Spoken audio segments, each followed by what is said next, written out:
Did you know that dogs can actually help themselves calm down by sniffing?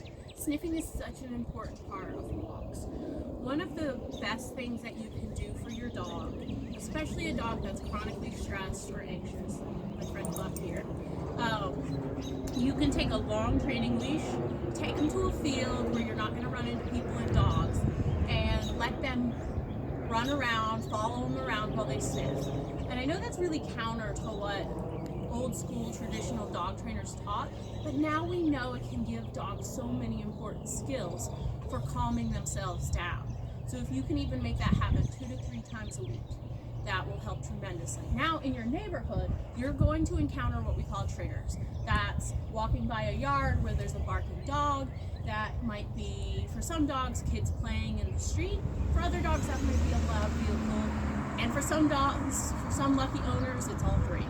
So once you've encountered that situation, when you are past, your dog will probably try to rush past for a little bit. I typically will speed up my pace past those things, so my dog gets reinforced for trying to escape because it's fight, flight, or freeze, and I want to encourage those feet to move.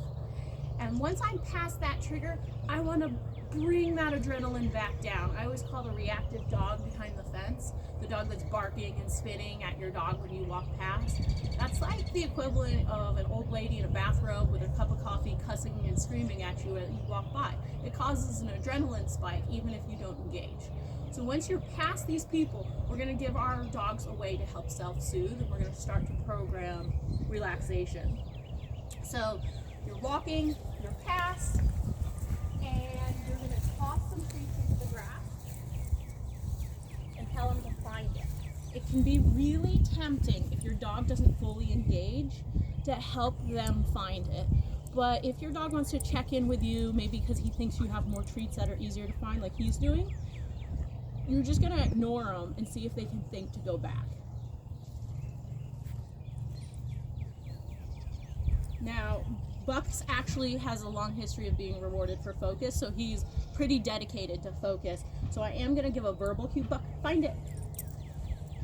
And my reward for re-engaging, so if your dog re-engages, is going to be sprinkling some more treats, so there's a good reason to go back and look. Once you get a good sniff in and they've had an opportunity to collect all their treats, look back. He missed some. So there he did re-engage on his own.